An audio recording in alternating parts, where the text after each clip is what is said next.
Mesdames et messieurs, bonjour.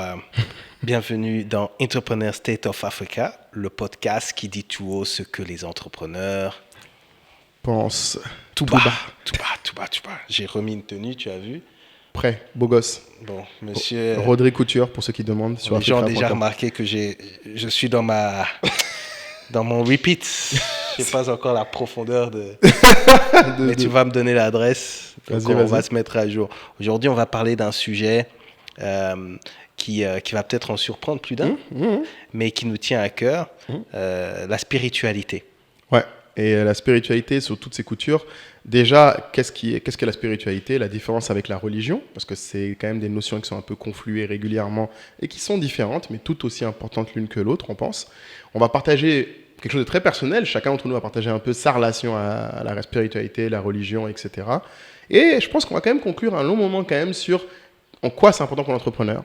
Exactement. Quel est le lien entre tout ça et l'entrepreneuriat, avec des exemples extérieurs, les nôtres. Et on a vraiment hâte d'avoir vos commentaires sur ce sujet pour savoir à quel point, en fait, quelle place il occupe dans votre vie. Donc, installez-vous, abonnez-vous. La cloche, vous avez vu que Edith s'est abonnée, elle a mis la cloche la semaine dernière. Donc voilà. Bon épisode à tous. À toutes. Shalom. Salam. Salut. Salut à tous.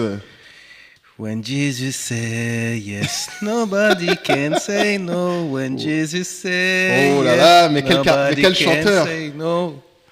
Est-ce que tous les Congolais savent chanter? C'est ça la question que tout le monde se pose maintenant. Voilà, c'est le thème du podcast aujourd'hui. Non, le thème du podcast, je te laisse...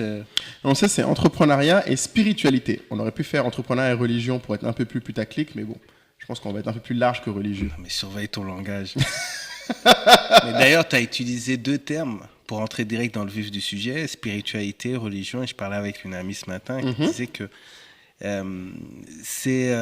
beaucoup de gens confondent finalement, bien sûr. alors que c'est totalement différent. Oui, c'est deux choses différentes, mais l'une on passe une partie de l'autre. Ça que disons que dans la religion il y a la spiritualité, exactement. Mais dans la spiritualité il n'y a pas que de la religion. Exactement, il n'y a même pas forcément de religion. Spiritualité, ce que j'ai vu, c'est notre rapport à l'existence. Bien, j'aime bien. Oui, donc toutes les questions qu'on se pense, toutes les questions qu'on se pense, qu'on se pose, sur le sens, sur le sens, toutes les questions qu'on se pose, toutes les questions existentielles sur l'univers, sur ta tout place ça. Dedans. Ouais, voilà, exactement. La mort, ouais, voilà, ta vie. Donc en fait, finalement, même les personnes athées ont forcément une spiritualité. Je pense que tu peux être athée et être spirituel, mais tu as des athées qui sont même pas spirituels. Tu sais, il y a des gens qui... Je pense que la spiritualité, comme tu dis, c'est d'abord le sens. Ce qui veut dire se poser des questions. Et malheureusement, il y a des gens qui... Qui se posent pas de questions. Je pense, oui. Quand même, je pense que c'est pas parce qu'ils ne les expriment pas qu'ils se posent pas de questions. Ou alors, admettons qu'ils se posent la question, mais qu'ils ne posent pas d'acte en face. Parce que je pense que pour moi, ce qui fait une spiritualité, ce n'est pas vraiment ce que tu as dans ton cerveau, mais c'est ce que tu fais au quotidien. Et c'est un peu comme la foi de manière générale. Parce qu'en fait, je pense que ce qui lie la spiritualité et la religion, c'est la foi. Dans les deux cas, et la foi, c'est pas juste une confiance, un ensemble de concepts. C'est aussi un ensemble de pratiques, ou en tout cas de rituels qui t'apportent quelque chose, d'une manière ou d'une autre. Et je pense que, quand je dis gens ne se posent pas de questions, je suis un peu méchant, mais encore une fois, c'est mon côté snob. Je considère que la plupart des gens sont médiocres, en grosse partie, parce que les questions leur arrivent, mais ils ne cherchent pas de réponse. Et ils répètent les mêmes questions sans changer leur comportement. Ouais, dans ce sens-là. Mais ouais. Je pense que tu sais, c'est pas forcément facile d'avoir... c'est extrêmement dur. Il y a intelligence émotionnelle, il y a également, est-ce que dans ton enfance, tu as été confronté, est-ce que dans ton cercle familial, vous avez eu des discussions spirituelles, etc. Donc, quelle éducation spirituelle finalement tu as eu, ouais. C'est comme quand on parle de la finance. Est-ce que tu as une éducation financière? C'est pareil. Ouais. Quelle éducation tu as? Et peut-être juste expliquer pourquoi est-ce qu'on a voulu faire ce thème. Bien sûr. C'est une idée que tu as eue de base. De base, ouais, parce qu'en fait, j'ai vu pas mal de fois, je l'ai évoqué saupoudré dans les différents podcasts, notamment quand on a parlé de la chance, ça m'a un peu rappelé. Parce que j'ai parlé du fait que, oui, la religion, en fait, souvent, les entrepreneurs à succès sont spirituel au minimum et parfois même très religieux. Au point où, je pense que tu avais évoqué Ford, qui potentiellement avait une église. Rockefeller, c'était sacro-saint chez lui, tout ce qui était les pratiques protestantes. Donc il y a vraiment une corrélation très forte en entrepreneuriat entre le succès et ta capacité à éprouver ta foi. Et je pense que ça a fait appel à la résilience, ça fait appel à la gratitude. Et comme tu dis, au final, l'entrepreneuriat, c'est l'exercice le plus éprouvant de les aléas de la vie où il faut trouver du sens. Il faut garder le cap. Malgré tout ce que tu te bouffes, tu as besoin de garder le cap et de garder le sens. Donc je me suis dit, on a couvert tellement de sujets d'entrepreneuriat, on a couvert la chance, on a couvert plein de trucs. Et on est en période de Ramadan. Exactement. Donc c'est là où j'étais un peu poussé. Je me suis dit, non, mais là, c'est le bon moment, je suis en plein Ramadan, c'est parfait pour en parler. D'ailleurs, comment ça se passe ? Le Ramadan, pour moi, écoute, ça se passe plutôt bien. C'est juste que cette année, j'ai fait un Ramadan un peu spécial. Donc, pour ceux qui... Bon, oui, tu m'as expliqué. Ouais, on en a parlé rapidement, mais... Heureusement que tu m'en as parlé avant, parce que les gens auraient vu comment je suis tombé de ma chaise. Ouais, mais tu peux encore tomber, il y a la place. Je suis pas un acteur studio. Non, tu peux. Ben, en fait, en gros, normalement, chaque année, je fais le Ramadan, comme tout le monde. À part une différence majeure, c'est que je ne prie pas, moi. Et je ne vais pas à la mosquée non plus. Donc ça, c'est deux choses dont on peut parler après. Mais cette année, j'ai voulu rajouter une dimension spéciale à mon Ramadan, qui était ajouter à cela un challenge personnel que j'ai toujours voulu avoir, qui est en fait de ne pas manger pendant 21 jours. Donc en fait, contrairement au Ramadan normal, je bois pendant la journée, mais je ne mange pas du tout. Donc là, c'est le 8e jour que je n'ai pas mangé. Tu es absent sans voix. sans voix. Tu ressens l'information. Donc la dernière fois où j'ai mangé, c'était mercredi dernier. Tu peux expliquer quelle a été ma question directement. T'as dit quoi, c'est pas humain? T'as dit quoi, c'est pas... Est-ce que c'est pas dangereux? Ah, c'est pas dangereux. Oui, ça peut être dangereux. Ça peut être dangereux. Alors, ce qu'il faut savoir, c'est qu'en vrai, tu peux faire jusqu'à 40 jours sans manger. Tant que tu bois, l'être humain fonctionne. Surtout dans mon cas où j'ai beaucoup de réserves, de gras et tout ça. Donc, j'ai pas de problème. Avant de le faire, j'en ai parlé avec mon médecin et mon psy. Parce qu'il y a deux aspects dans ce genre de trucs extrêmes. Tu as l'aspect physiologique, bien sûr, où tu peux juste tomber ou tomber malade ou te faire du mal. Et là, le médecin, il a suivi ma glucométrie et plein d'autres choses. Il m'a dit, non, mais vous pouvez largement, il n'y a pas de problème. Parce qu'il faut savoir que déjà, je fais le Ramadan depuis des années, quasiment depuis que j'ai 18 ans. Donc, jeûner, pour moi, n'est pas difficile. C'est le truc qui est plus simple que la modération dans la bouffe.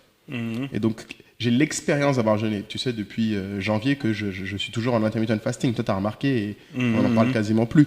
Mais par exemple, après, j'en ai parlé avec ma psy, le sujet précédent arrive, c'est que c'est radical. C'est peut-être trop radical pour beaucoup de gens, parce que c'est extrêmement dur. Le sujet, c'est que dans mon cas, il y a deux raisons pour lesquelles ma psy m'a dit, vas-y, fais-le, maintenant. Un, parce que de mon expérience, les choses dont je suis le plus fier, c'est un peu comme dans les mangas. C'est quand je fais des trucs radicaux comme entraînement. J'ai une personnalité et peut-être même des habitudes où, quand je m'entraîne ou j'éprouve durement des contraintes pendant un moment, c'est là où j'éprouve le plus de fierté. Oui, alors ça, c'est intéressant ce que tu dis, parce qu'effectivement, je pense que dans toutes tes prises de position, maintenant on le voit, c'est très radical, bien sûr. De manière générale. Mais ce qui est aussi intéressant, c'est que, et ça les gens peut-être le voient un peu moins, c'est que tu peux être radical sur un sujet, et puis quelques mois ou quelques années plus tard, en fait, changer d'avis. Complètement, ouais. Sauf que le problème, c'est, comme je te le dis souvent, c'est que les gens vont retenir à quel point tu as été radical. Ouais, c'est vrai. Et exactement. donc, si tu leur exprimes un avis différent, ils vont dire, mais t'es bizarre. T'es bizarre, exactement, ouais. Plein de gens... Mais bon, bizarre est le second prénom. Merci, Tom, tu sais, c'est mon petit blaze. Mais du coup, pour être structuré, ce qu'on a prévu, c'est... moi, ce que je propose, c'est peut-être donner peut-être un peu de contexte sur l'éducation spirituelle qu'on a eue respectivement, et puis après, faire le lien avec l'entrepreneuriat. C'est clair. Voir en quoi ça aide, etc. En quoi ça aide. Donc, vas-y. Donc toi, tu as grandi au Mali. Ouais, donc éducation musulmane...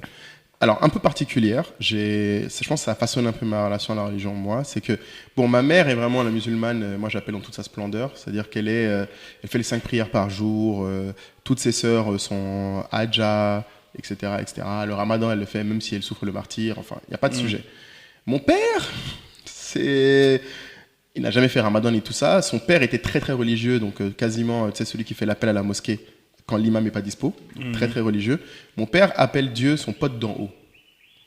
Donc depuis que je suis petit, j'ai vécu les deux. C'est-à-dire j'ai un père qui est qui comprend la religion, qui te dit c'est très utile, qui t'explique oui, c'est bien, si tu en as besoin, fais-le. Et ma mère qui, elle, est très religieuse, mais qui, en tant que femme notamment, a toujours été très critique de la religion musulmane. C'est-à-dire que devant moi, plein de fois, ma mère, parce que pendant longtemps, ma mère m'a dit tu peux pas être musulman si tu n'as pas lu le Coran. Elle m'a dit tu me parles de oui, lis le Coran. Et quand j'ai lu le Coran, j'étais très choqué, parce que c'est très menaçant, très violent. Et surtout, il y a des passages quand même qui sont assez choquants sur la place qu'on donne aux femmes. Et donc, du coup, ma mère m'a dit qu'elle, depuis qu'elle est petite, c'est des trucs qui font qu'elle pratique la religion, elle y croit, mais elle le remet en question. D'accord. Donc, elle en parlait avec sa mère, avec plein de gens. Et donc, j'ai toujours eu une relation à la religion où, en gros, j'en vois les bénéfices parce que les gens autour de moi le pratiquaient. Mais j'ai toujours été dans une situation où je peux critiquer, me positionner sur les choses auxquelles je crois et celles auxquelles je crois moi. Mais à condition de faire le travail. Parce que je pense que c'est ce qui est important. C'est que souvent, les gens, des fois, dans le cas de la religion, ne font pas le travail d'aller jusqu'au bout. Oui, de la réflexion, oui. Après, c'est une question d'environnement, hein, d'encouragement. C'est parfois une question aussi de timing. Ouais. Tu vois, parfois, des personnes ont besoin d'un moment bien précis. Non, c'est sûr que quand t'es en galère, ça, ouais, malheureusement, ça, un peu plus incentivé. Et toi, dans ton cas, c'était comment, toi, du coup? Moi, j'ai grandi. Donc, nous, on était, donc mes parents étaient en exil en Belgique. Ouais. Quand j'ai grandi. Après, à quel âge? Vers 10 ans, je suis entré dans une école catholique. Mais quand je dis une école, c'est-à-dire que j'ai fait même un peu d'internat catholique. Donc, c'était les sœurs. Donc, c'était les sœurs qui s'occupaient de vous. Vraiment, et t'avais genre le catéchisme et tout le truc qu'elle avait. Catéchisme. Ah, mais attends, mais toi, t'es un vrai, toi, en fait. Baptême, etc. Tout, quoi. Donc, oui, t'apprenais les chants, etc. Après, quand je dis dans le cliché, pas exactement comme ce qu'on voit dans les films. Vous mangez que du pain et de l'eau. Ouais, voilà, parce que celles qui s'occupaient de nous, c'était des éducatrices, mais les sœurs étaient celles qui tenaient, on va dire. La gestion. Ouais, voilà, l'internat, internat Don Bosco à Bruxelles, pour Don ceux Bosco, qui connaissent. D'accord. Voilà. Tu es resté combien de temps 4 ans. J'ai fait 4 ans. Et en plus, dans l'âge formateur, c'est l'âge où tu es censé te rebeller. Ouais. Mais moi, je me suis jamais vraiment rebellé. J'ai jamais vraiment compris ce concept de l'adolescence où... Chaque fois, tu vois, les gens, quand on discute, ils disent... Ah ouais, mais tu sais, l'adolescence, non. Non, je vois pas. J'ai dit, ouais, tu vois, tu sais, j'étais en conflit avec mes parents. Là. Je dis, non, je vois pas de quoi tu n'as pas tu été parles. en conflit du tout, jamais. Non. Et même pas avec l'autorité. C'est un truc intéressant. T'as jamais été, même avec les sœurs, parce que bon, je trouve que c'est quand même un peu rigide. Il n'y a pas des trucs où tu te disais, mais c'est n'importe quoi. Tu questionnais pas le fait que c'était n'importe quoi, des fois? Non, après, moi, j'avais eu un truc un peu spécial. Ma mère, c'était là-dessus, parce que moi, je suis j'étais à fond dans le foot. Ah, déjà voilà. Depuis? Ouais, parce que j'étais dans un club et tout ça, etc. Ah oui, c'est vrai. Elle s'était battue pour que, ok, je suis à l'internat, mais 2-3 fois par semaine, je dois pouvoir sortir pour aller dans mon club. Ouais, tu vois. Donc t'avais un équilibre. Ouais, peut-être que cet équilibre aussi servait. Après, tu sais, j'ai beaucoup relativisé parce que à l'internat, j'ai rencontré aussi des jeunes qui étaient là, pas par choix, qui étaient dans des situations familiales très difficiles. De force. Donc, t'as pas forcément envie de te plaindre, tu vois, oui, quand tu es dans cet environnement-là, alors que, tu vois, moi, c'était plus une organisation aussi, parce que les parents voyageaient beaucoup. Donc, le week-end, on était avec notre grand-mère et tout ça. Donc, ça facilitait certaines choses à ce moment-là. Bien sûr. Mais du coup, ouais, tu relativises pas mal de choses. Ok. Après, voilà, catéchisme, ça te donne quand même une culture. Mais là où je suis d'accord avec toi, c'est que c'est pas parce que j'ai fait ces années-là que je connais mieux la religion qu'un chrétien. Oui, parce qu'en fait, tu as ta curiosité personnelle après. Très important. Tu as ta curiosité personnelle qui joue beaucoup.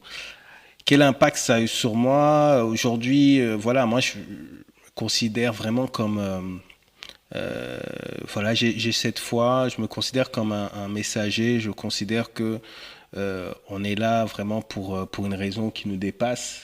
Tu vois, c'est ça la foi. Et c'est la difficulté, c'est de trouver sa mission, mais en même temps de l'entendre, de demander en fait de manière spirituelle, de manière religieuse, dans la prière, quelle est notre mission. Moi, par exemple, j'ai aujourd'hui la conviction que ma mission, elle est vraiment de fédérer un maximum de personnes. Gens, ouais, voilà. Tu fais ça très bien. Mais j'en suis arrivé là en analysant mes dons, en analysant ce que Dieu m'a donné, en fait. C'est-à-dire que, j'ai du mal à retenir le négatif, j'ai rarement vraiment de grande rancœur. Je pardonne facilement. Ouais. Je suis pas snob. Voilà, t'es pas snob. Non, mais il y a plein de trucs, j'avoue. Donc tout ça, tu vois, très rapidement, je dis souvent, par exemple, que je me souviens à la fac, je disais, je prends plus de plaisir quand j'organise une fête que quand je suis invité à une fête. Waouh, ah oui, ça, c'est très particulier. Moi, ça me ferait chier. Ouais, non, mais tu vois, moi, c'est vraiment ça. Donc du coup. À partir de ça, qu'est-ce que tu fais? Et puis tu pries pour être sûr que tu es dans la bonne voie. Donc c'est ce que ça m'a j'ai cette envie de régulièrement comme être en introspection, en discussion avec. Et tu as pu le lier à ta religion, parce que je vois que tu as un côté mission, mais je me demandais, est-ce que parce qu'aujourd'hui tu te définirais catholique, protestant, est-ce que tu te poses des questions? Oui. Enfin, mais bon, plus catholique, mais. D'accord. Pour être totalement transparent, beaucoup de questions sur catholicisme et protestantisme. Ah, ok. Donc tu te poses la question de la différence entre les deux? Je me suis posé de questions, mais aujourd'hui, je suis vraiment plus dans cette approche catholique. Mais je ne peux pas m'empêcher de surtout répondre par chrétien. Bien sûr. Non, c'est parce que, en fait, très jeune, beaucoup de... Sans le savoir, en fait, c'était pas des questions conscientes, mais en fait, si tu veux, c'est que j'étais cet internat-là et j'avais une tante dont on était très proche qui était protestante. Ah, et donc, moi, je posais les questions, essayer de se comprendre, mais tiens, c'est quoi la donc différence? Toi, tu étais à l'école chez les catholiques, mais tu avais une tante protestante. Voilà. Avec toi, c'est beaucoup de temps. Oui. Avec qui je jouais au Scrabble. C'était vraiment... c'était vraiment ta tante. Ouais, voilà, exactement. Okay. Intéressant. Tantine Christine. et du coup, elle m'expliquait les différences. Mais après, voilà, quand t'es plus jeune, tu vois pas la différence entre les religions. Toi, tu vois si je comprenais, tu vois, notamment débat, mais Dieu, la Bible ne dit, c'est principalement sur la place de la Vierge Marie. Et de Jésus, c'est ça. Voilà. Tu vois, donc voilà, et donc il y avait et elle allait, alors je sais pas si c'est elle qui allait dans cette église, mais je sais aussi, par exemple, que avec ma mère, on a déjà été autant dans des églises catholiques, mais également dans des églises protestantes. Ta mère, donc t'allais à l'église avec ta mère? On a déjà été, c'est-à-dire qu'en fait, si quelqu'un de chrétien t'invite à l'église, oui, c'est important. L'église, tu y vas. Tu vas. Tiens, est-ce que c'est mon église, est-ce que c'est mon Voilà. C'est vrai que c'est très commun. Nous, on a grandi là-dedans, en fait, tu vois. C'est vrai que là, donc, les musulmans, j'ai moins souvent vu les gens s'inviter à la mosquée, effectivement. Alors que bon, dans l'absolu, on est quand même un peu moins varié, mais c'est en tout cas, dans la communauté dans laquelle on était, c'était plutôt ça.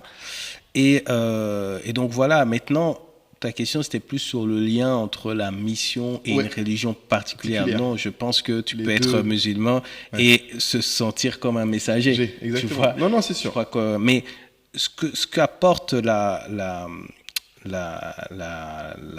foi, je pense, c'est ce dont a besoin en fait un homme, c'est-à-dire c'est de l'essence au moteur, parce que finalement tu te demandes pourquoi tu es là. Après tu te disais qu'il y a des gens qui se posent pas cette question, mais je pense que c'est très difficile d'avancer sans cette réflexion spirituelle de tout. Et d'ailleurs même dans le plus petit coaching, on va dire, d'entrepreneuriat, on te dit trouve ton why. Tu vois, donc on commence même souvent par une question spirituelle finalement. Ben, c'est très très vrai parce que pour moi, oui, le why, le sens, la spiritualité, en fait, c'est ta boussole. C'est ce qui fait que quand les choses vont mal, tu sais à quoi te raccrocher parce que tu sais que ça a un sens ou tu sais est-ce que ça va changer, est-ce que ça va revenir.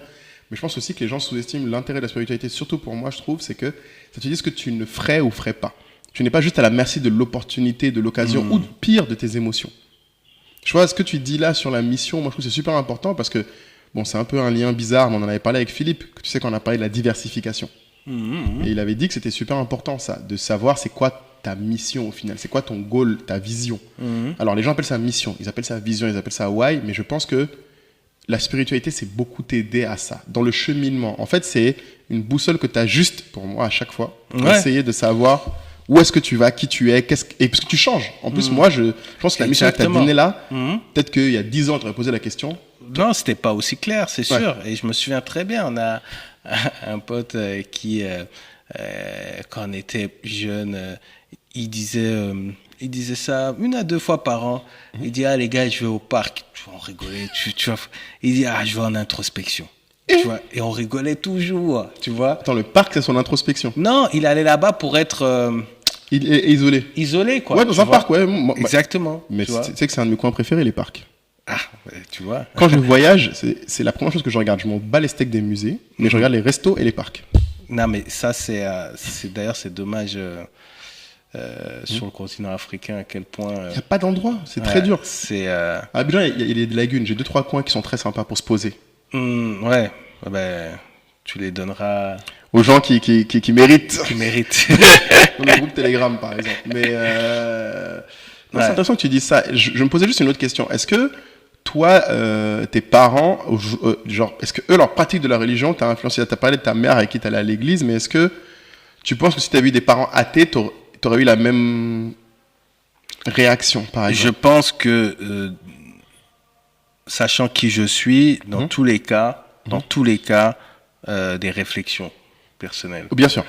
Maintenant, quelle influence? C'est très dur parce que, en fait, tout ce qui se passe avant tes 15 ans, c'est difficile de dire, et si tu n'avais pas eu ça... Est-ce que tu aurais été différent? Ouais. Alors, je vais poser la question différemment parce qu'il y a le versant de cette question, c'est, aujourd'hui, tu as un fils. Qu'est-ce que tu veux qu'il ait comme éducation spirituelle et religieuse? Ah, très intéressant. C'est peut-être dans l'autre sens, du coup, parce que tu vois, plutôt de regarder qu'est-ce qui s'est passé avant. Toi, aujourd'hui, quand en position de devoir transmettre la spiritualité, qu'est-ce que tu prévois?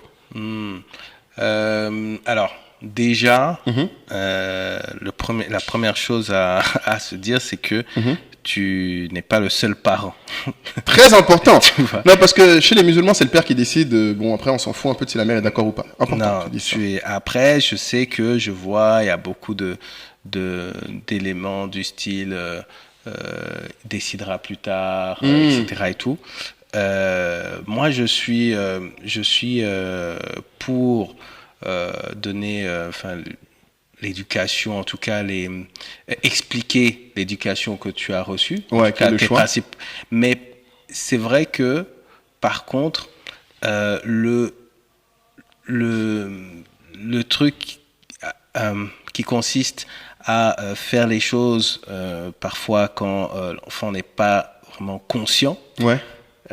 Parfois, ça me pose question. Tu n'étais pas à l'aise avec lui faire. Est-ce que tu veux par exemple le baptiser? Ou tu veux attendre qu'il soit baptisé lui-même, par exemple? Qu'il décide lui-même de se baptiser? Parce que par exemple, je crois que c'est un sujet à ce moment-là. Alors, c'est très difficile ce que je dis parce que en gros, tu peux aussi très bien dire que bon, c'est bon, à 6 ans, je vais expliquer. Mais en vrai, est-ce qu'il a vraiment compris? À 6 ans, il va capter cette histoire, non? Est-ce que ça change par rapport à 6 mois, tu vois? Je clair. Et j'ai envie de te dire, même à 10 ans, tu vois, tu sais pas. Après, je sais pas. Il faut voir la chose. Après, quand tu as une conviction aussi, je pense que tu peux également, c'est aussi de l'assumer en disant que tu veux que ton lien avec la religion fait en sorte que tu entres aussi toute ta famille dans ton chemin. Mais c'est une vraie discussion, je pense qu'elle est légitime quand les familles, les parents se posent la question de quel est le degré de choix, de liberté que je lui donne. De pratique aussi, parce que souvent ce que je dis, moi, quand les gens me demandent la différence entre religion et spiritualité, il y a un truc que moi je trouve qui est très important, c'est que la religion, c'est pas seulement la foi, c'est aussi des pratiques, mais sans oublier une communauté. C'est-à-dire que tu as des rituels communautaires. Par exemple, Moi, mon jeûne là, de 21 jours sans manger, j'aurais pu le faire à n'importe quel moment de l'année. Pourquoi je l'ai fait en plein ramadan? C'est parce que c'est le seul moment de l'année où, en tant que musulman, personne ne me demande rien.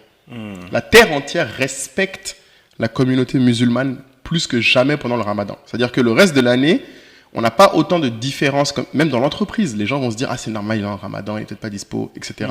Les sollicitations, les gens vont plus me dire, viens dîner. Je vais leur dire, non, je coupe le ramadan en famille. C'est pas vrai, mais c'est ce que je réponds. Donc je pense que... Ouais, tu mens pendant le ramadan.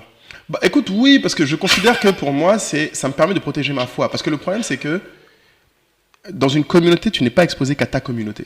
Et souvent, une chose, c'est ce qui est important, par exemple, dans les pratiques, l'une des choses que moi j'ai le plus aimé dans la religion musulmane, qui fait qu'aujourd'hui je peux te dire je suis musulman, c'est que dans le Coran, il y a beaucoup de menaces de l'enfer, mais il y a énormément répété, et il y a un mot qui revient quasiment plus souvent. En fait, dans le Coran, on parle plus souvent du fait qu'un musulman doit être humble et flexible qu'on parle du fait qu'il ne doit pas manger de porc ou pas boire d'alcool. Je crois qu'ils en parlent dans 2 ou 3 fois de l'alcool et 2 fois du porc. Par contre, quasiment à chaque sourate, tu as un moment où on t'évoque le fait qu'un musulman doit être capable de s'intégrer.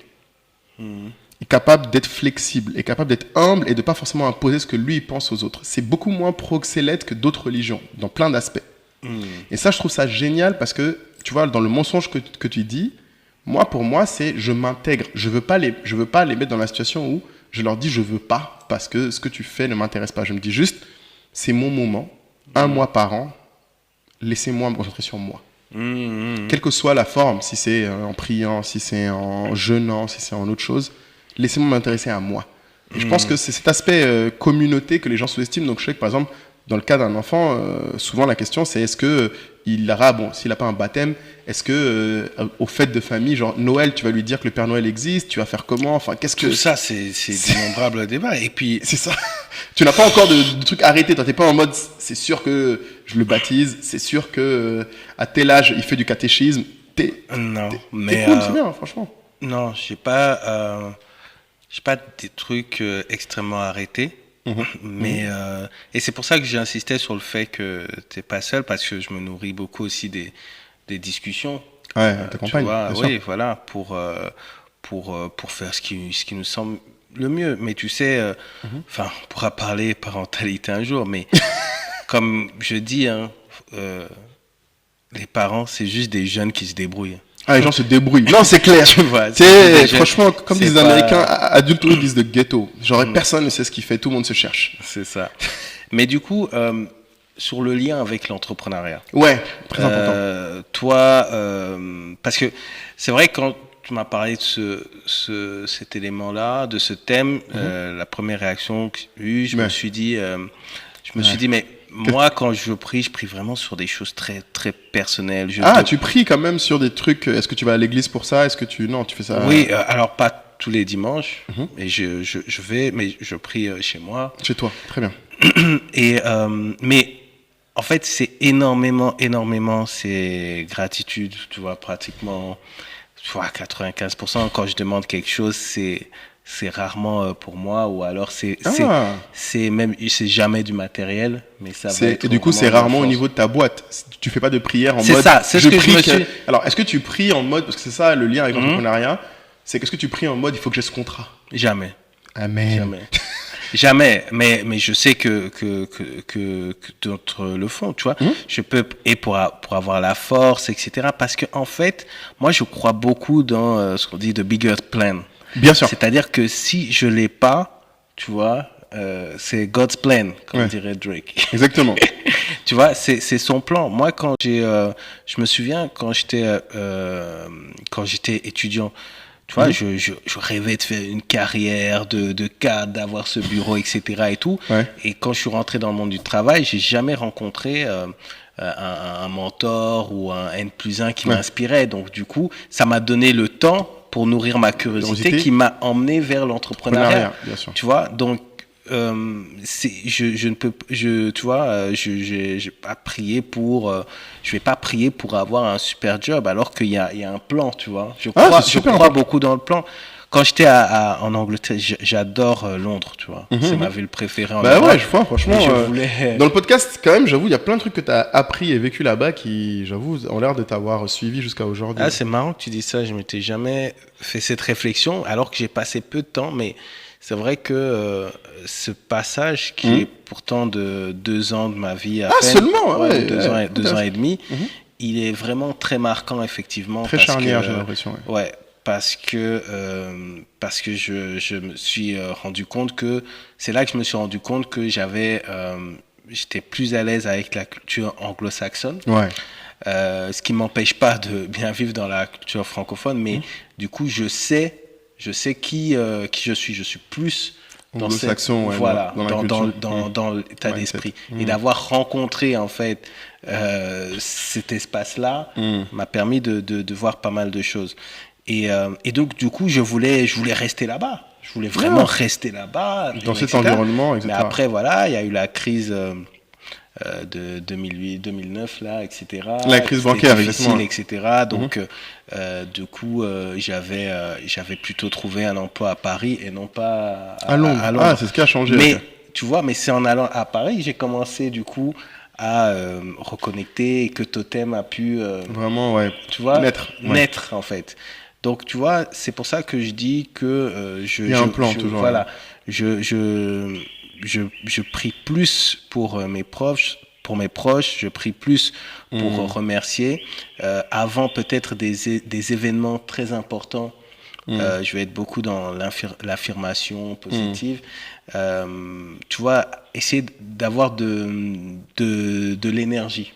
Ah ouais, c'est ça. Non, ça t'aide. Et j'avoue, en tant qu'entrepreneur, c'est nécessaire parce que purée, sans cette énergie. Et c'est pour ça que je me disais, qu'est-ce que je vais dire dans ce podcast, tu vois. Ce que tu viens de dire, c'est ça en fait. Beaucoup d'entrepreneurs. Oui, mais à part ça, tu vois, je me dis, mais du coup, quel est le lien après, en réfléchissant, quand tu m'as dit, mais on pourrait l'amener comme ci, comme ça, et puis je me suis dit, ce podcast, c'est aussi un challenge parfois. On parle pas que des choses où on est à l'aise. Ouais. Où on est à l'aise, et je me suis dit, bon, ça peut faire aussi une introspection. Je pense que c'est important parce que moi, par exemple, tu vois, je pense que je deviens un meilleur entrepreneur plus ma spiritualité me permet de me connaître. Ouais, je pense que c'est très important pour moi, en tout cas, dans le partage qu'on fait dans ce podcast, que les gens comprennent que bien sûr, c'est un cheminement, la spiritualité, mais que tu es libre d'ajuster au fur et à mesure. Et tu vois, ce que toi, tu décris là, c'est super important parce qu'il y a beaucoup de gens, moi j'ai déjà vu beaucoup d'entrepreneurs qui littéralement ne savent pas à quel saint se vouer. Tu vois, c'est tellement dur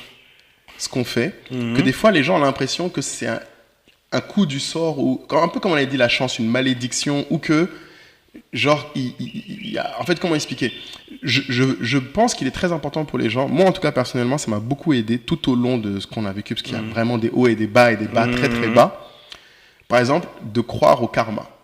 Tu vois, par exemple, c'est un truc très, très important chez moi, peut-être qui n'est pas du tout musulman pour le coup, qui est très, très important chez moi. Par exemple, c'est à cause du karma qu'il y a certaines choses et certains business que je ne ferai jamais. Par exemple, tout ce qui est dans le pari, tout ce qui est dans ces choses-là, ça fait très musulman quand je le dis, mais en fait, moi, c'est plus lié au karma, parce que je considère que si tu gagnes de l'argent en profitant des vices des autres, les vices, ça s'arrête toujours, et c'est toujours quelque chose qui, à un moment ou un autre, où l'État ou d'autres entités vont se mettre en travers de ton chemin.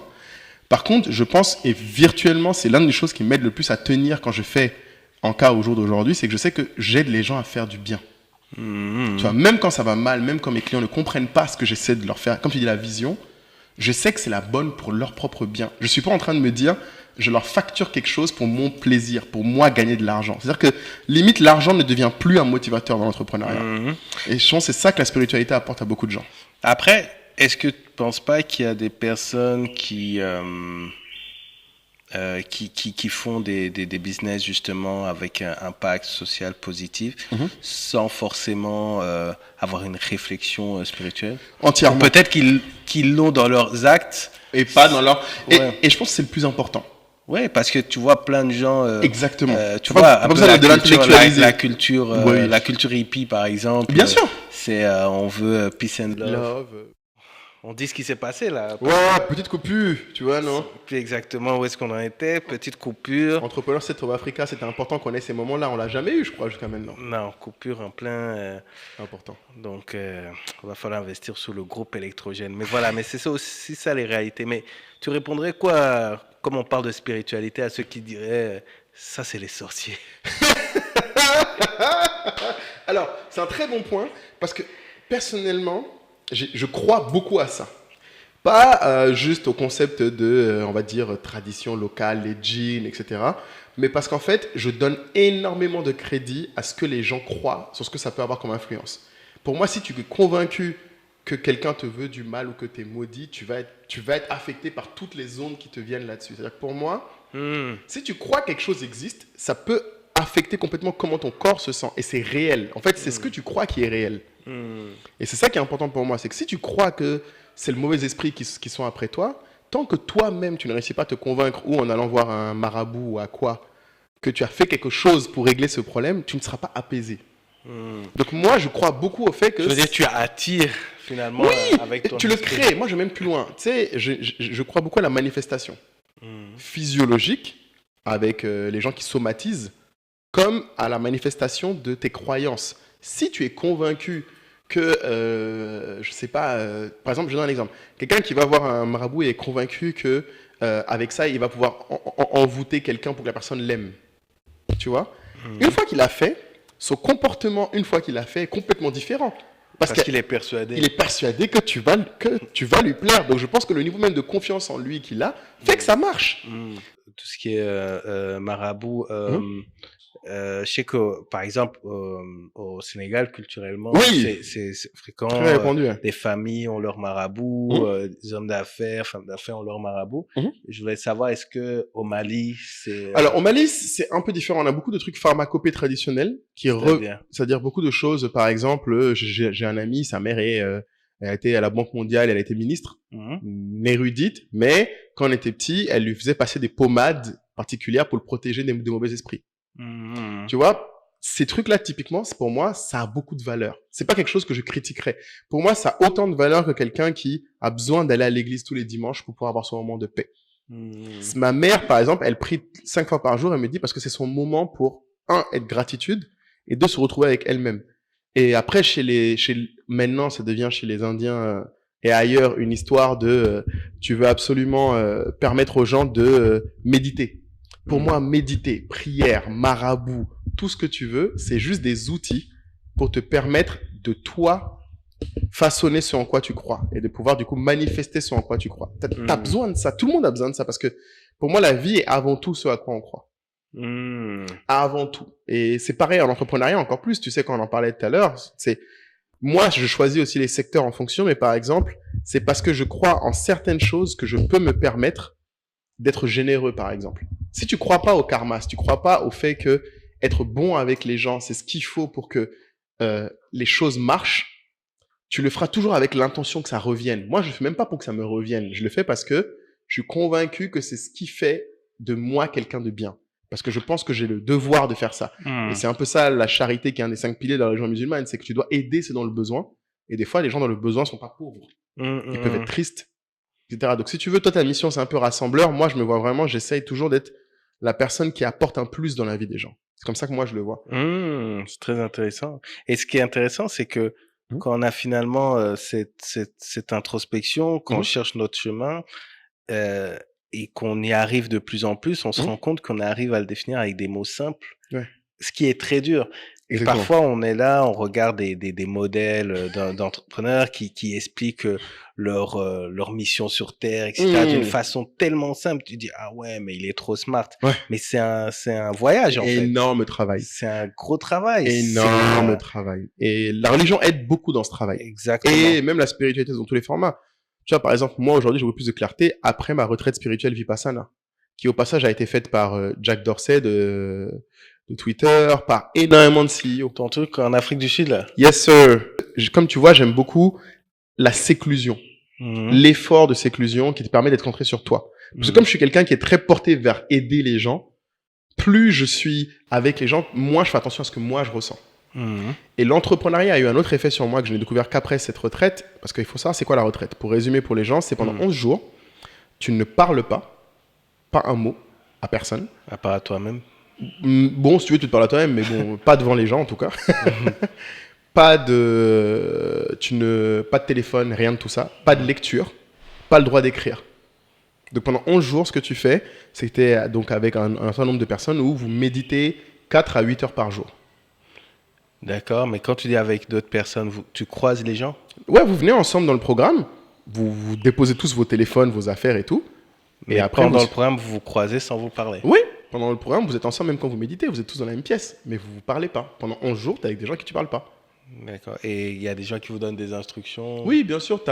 Chaque jour, tu as une vidéo d'instruction d'1 heure du gourou là. Et après, pendant la méditation, tu as des instructions qui sont données par le maître qui est là, qui t'aide un peu. Il y a des gens qui s'endorment, donc le maître intervient pour dire non, gars, dors pas, réveille-toi quand même. T'en as d'autres qui, au contraire, justement, ont du mal à rester calme. Donc le maître t'aide un peu en te disant, par exemple, concentre-toi sur ta respiration plus que ce qui se passe autour. Et c'est normal. Le but de cet exercice, c'est pas d'y arriver, c'est que tu te rendes compte que c'est dur.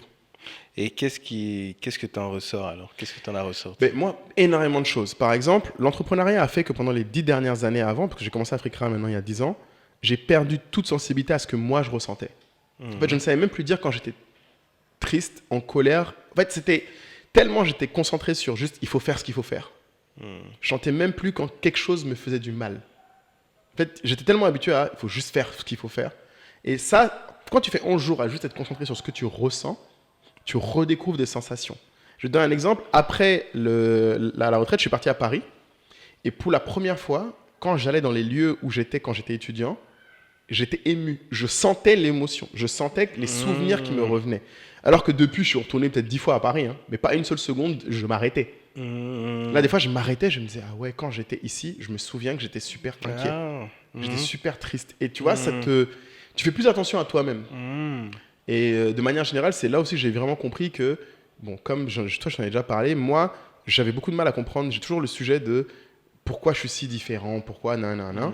Et là où j'ai réalisé, c'est qu'en fait, l'extrême pression que je me mettais, alors, parce que c'est pareil, là-bas, il y a un sujet de spiritualité qui est très connu dans la religion, dans la plupart des religions, c'est qu'ils disent qu'il n'y a que 2 types de souffrances.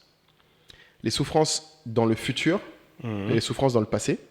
Et que tu ne souffres que parce que tu as trop d'appréhension, donc c'est que tu as peur de quelque chose, ou tu as trop d'attente par rapport à quelque chose. Donc des fois, il y a des gens qui vont passer leur temps à souffrir en pensant à ce qu'ils auraient pu faire dans le passé. Ça, c'est les attentes dans le passé. Ou ceux qui passent, comme moi, la plupart de leur temps, en tension de ce qu'ils attendent du futur. Et donc quand tu es comme ça, tu n'es jamais vraiment présent. Tu ne profites jamais vraiment. Et en fait, ça crée une souffrance qui n'est pas du stress, mais qui est en fait une insensibilisation totale à ce qui est là. Et donc, du coup, par exemple, c'est pour ça que tu vois, dans les trucs entrepreneurs, ils posent souvent la question, qu'est-ce que tu ferais si tu avais tout l'argent du monde? Cette question, je trouve, c'est un peu comme le why que tu as dit tout à l'heure au début. Et la religion t'aide beaucoup parce que la religion ne parle limite pas d'argent. Enfin, c'est pas le sujet, en fait. C'est marrant parce que samedi dernier, j'ai testé la fonction d'Instagram, justement, posez-moi une question.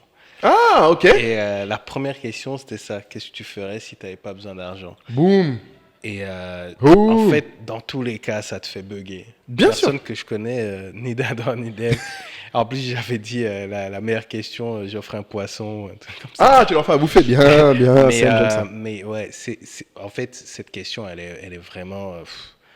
je pense que même si vous êtes dans une conversation et que vous ne savez pas exactement où vous trouvez une conversation ennuyeuse ou poser ce genre de questions, ça t'emmène dans des sujets super très profonds. Je pense que c'est très personnel. C'est ça qui est important. Très différent. Par moment, ce on te la pose aujourd'hui, tu as une réponse différente que dans 2 ans, dans 3 ans. Et je pense que c'est important de se la poser. Et c'est normal d'avoir peur si on ne sait pas répondre. Ah, clairement. Ah non. Mais moi, je pense c'est que, là où la prière t'aide, quoi. Où la spiritualité t'aide. Parce que moi, c'est au bout des 11 jours que j'ai réussi. 11 jours où j'avais rien d'autre. Et vraiment, je pense que la prière aide les gens. Je pense que typiquement, c'est des questions. Quand tu poses à quelqu'un qui est très religieux dans la pratique, il aura plus de facilité à répondre que quelqu'un d'autre. Peut-être que ça te paraîtra plus bateau. Bon, après, il n'y a pas vraiment de bateau ou pas. Mais en fait, il pratique plus souvent ces questions-là. Parce que quand tu as une notion de ce que tu fais dans la vie présente est moins important que ce qui se passera plus tard dans ta vie future, forcément, tu es plus long terme. Et ça, je pense, c'est un dernier avantage qu'on peut te dire quand tu es spirituel et encore plus quand tu es religieux, c'est que les protestants étaient connus pour être ceux qui étaient les plus prospères pendant longtemps, parce que dans l'éthique protestante, ta mission sur Terre, c'est accumuler du capital. Et plus tu accumules du capital, plus tu as de chances d'aller au paradis. Mais on le voit d'ailleurs, la culture protestante aux États-Unis. Oui, exactement, ouais, très connu. Très marqué. Enfin, les gens, ils en parlent librement. Décomplexé. Ils sont à la tête de billion dollars compagnie. Ils vont te dire thanks God. Thank God, ouais.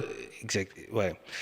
Mais il faut savoir que ouais, c'est dans leur culture en fait d'avoir ce côté aussi célébrer, je pense, célébrer la religion par le capital. Mm. Et moi, je pense que c'est très important que, en tant qu'entrepreneur, je ne dis pas qu'il faut être religieux, mais si tu n'es pas spirituel, le chemin va te détruire. Ah oui, mais voilà. Et enfin, si tu n'as pas vraiment d'objectif qui va au-delà de l'argent, de l'argent, c'est difficile. Ou alors, c'est pas c'est pas forcément de l'entrepreneuriat, c'est peut-être tu t'es créé un emploi. Tu vois. Et c'est un truc super intéressant parce que l'autre jour j'ai vu une vidéo et les gens disent, la plupart des gens qui se disent entrepreneurs ne sont que juste self-employed. Self-employed et entrepreneur, c'est totalement différent. Tu vois, et c'est un très bon point que tu amènes ça. Un jour je me suis dit, il faudrait qu'on en parle d'ailleurs. Super. Ouais, parce que... je crois que c'est vous aussi, Tamakayo, qui dit ça. Ah ouais. Il dit que beaucoup de gens sont self-employed, mais ils n'ont pas créé quelque chose qui peut survivre sans eux. Donc, ils n'ont pas créé une entreprise. Ah, moi, j'avais cette notion il y a assez longtemps parce que je me dis, si tu crées une boulangerie, il faut que tu y ailles, tous les matins. En gros, c'est ton boulot. C'est vrai que ça t'appartient, mais c'est ton boulot. Exactement. Après, si tu en crées 50... Là, c'est un autre débat. Et c'est ça où l'entrepreneuriat doit se jouer. Et je pense que peu de gens... Mais c'est aussi bien d'être self-employed. Attention, moi, je dis pas ça. C'est juste que pour moi, du coup, ça met vraiment deux styles de vie différents. Je pense que du coup, les self-employed, des fois, se mettent beaucoup de pression pour essayer de rentrer dans les canons de l'entrepreneuriat. Mais parce que, comme tu dis, il y a une notion, comme dit tonton Gary Vee, je crois, on le cite à chaque épisode, self-awareness. Exactement. Faut que tu sois conscient. Tu vois, l'épisode qu'on a eu avec Edith, l'autre jour sur santé mentale, était super intéressant pour ça. Parce qu'elle, c'est ça.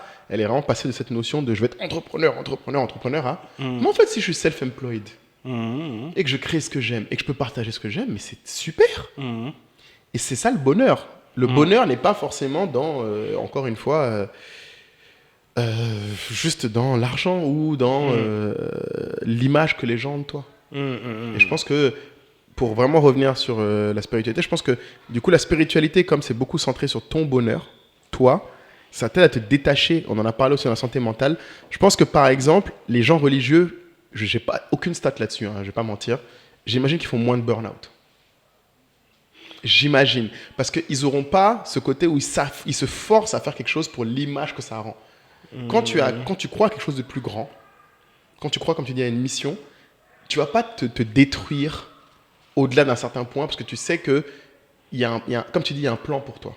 Donc tu vas juste chercher quel est ton plan qui doit te permettre d'être à peu près équilibré ou t'amener au paradis ou trouver le paradis sur Terre pour couvrir un peu ce que tout le monde veut. Mais d'ailleurs, ça me fait penser, pendant la coupure de courant, notre ami Fabrice disait... Ah ouais, il a dit quoi?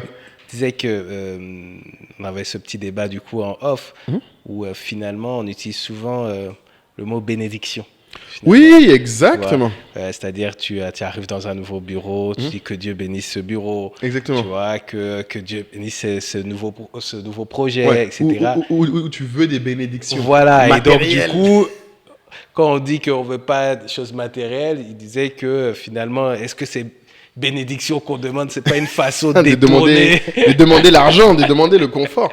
Et c'est intéressant parce que justement, pour faire un peu un teasing, je pense, de nos prochains épisodes, je pense que justement, c'est pour ça que dans les religions, on met autant en avant les 7 péchés capitaux et les 10 commandements, par exemple, parce que le danger de croire autant aux bénédictions, c'est que si tu ne fais pas attention, les plus bas instincts humains vont faire que tu détournes ce que tu cherches comme bénédiction.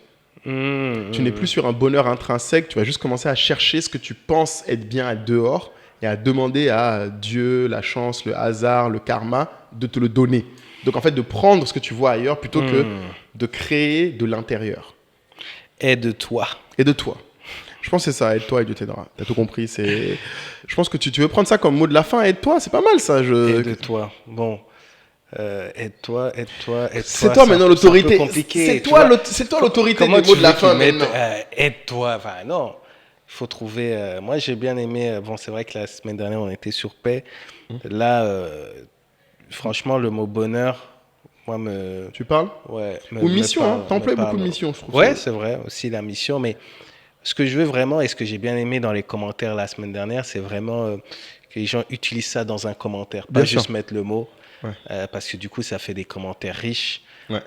super intéressants. Mhm. Et voilà, mettez-nous en commentaire aussi si ce type de sujet vous parle, Bien sûr. qui est moins centré sur la technique. Bien sûr. Mais voilà, on a essayé vraiment de l'aborder et de trouver aussi les liens. Mais même quand il n'y a pas forcément de lien, ça reste intéressant parce Bien sûr. que, enfin, on est entrepreneur, les gens le savent Bien déjà. sûr. Donc du coup, c'est bien aussi de voir ce qui occupe notre L'espace. esprit. Ouais. Et ce qui nous aide, hein, moi je pense que ça fait partie du toolkit de l'entrepreneur pour moi. Donc j'espère vraiment, dites-nous en commentaire si ça vous a plu, si ça a été utile. S'il y a d'autres choses comme ça qu'ils veulent voir, peut-être il y a d'autres sujets. Il ne faut pas hésiter. Également, peut-être une ressource que ma sista Osina m'a donnée. Tu sais, il y a Oprah, elle a un podcast. Tanti Oprah aussi est dans le game. Ah, toi aussi. On arrive pour elle. On arrive aussi pour elle, c'est ça. Non, mais tu as dû voir passer. C'est Soul Sunday, chaque dimanche, elle a une discussion dans son jardin, etc. Et, j'ai vu, ouais, c'est le truc où elle a amené Prince Harry. Je savais que tu allais sortir cette référence. Je te jure, où il est venu défoncer sa mi-femme. D'ailleurs, Osina est une grande fan de la famille royale. Ah, elle aussi. Elle appréciera ta référence. Ah, il est venu vider son sac. Ouais, et souvent, elle emmène ses invités, justement, aussi, qui ont de grosses réussites, mais à s'ouvrir sur ce côté spirituel. Bien sûr. Mais d'ailleurs, les anglo-saxons, de manière générale, tu le vois dans leurs interviews. Ils en parlent toujours. Ouais, sur 1 heure d'interview, forcément, on va essayer d'aller chercher quelle est les convictions. Les convictions que tu as, qui te parlent. Et c'est pour ça que dans les extraits, les shorts, tu vois des speeches lors des cérémonies qui font le tour d'Internet, etc. Mais en fait, ils vont toujours essayer de partager une conviction. Bien sûr. Et je pense que c'est important que nous aussi, on fasse notre travail ici. Ouais. C'est vrai que tu as raison, dans la culture francophone, c'est moins bien répandu parce que tu sais, on a un gros sujet sur séparation Église-État, plein de sujets où pour nous, limite, c'est dans ta vie perso, dans ta vie pro, si tu peux ne pas parler du fait que tu as une religion, c'est l'idéal. Ouais, exactement. Et c'est une laïcité un peu mal foutue. Je trouve que la Côte d'Ivoire, à ce sujet, a quand même une laïcité rare. Ici, tu vas avoir un père et une mère qui sont de 2 religions différentes. Les enfants peuvent être d'une religion ou de l'autre. Moi qui ai grandi au Mali, c'est l'une des choses qui m'a le plus attiré ici. Donc, quand on parle de spiritualité, je pense que, bon, on se moque beaucoup des Ivoiriens sur la bière, les maquis, etc. Mais je pense qu'on doit donner plus de crédit à ce pays pour avoir réussi à créer ça.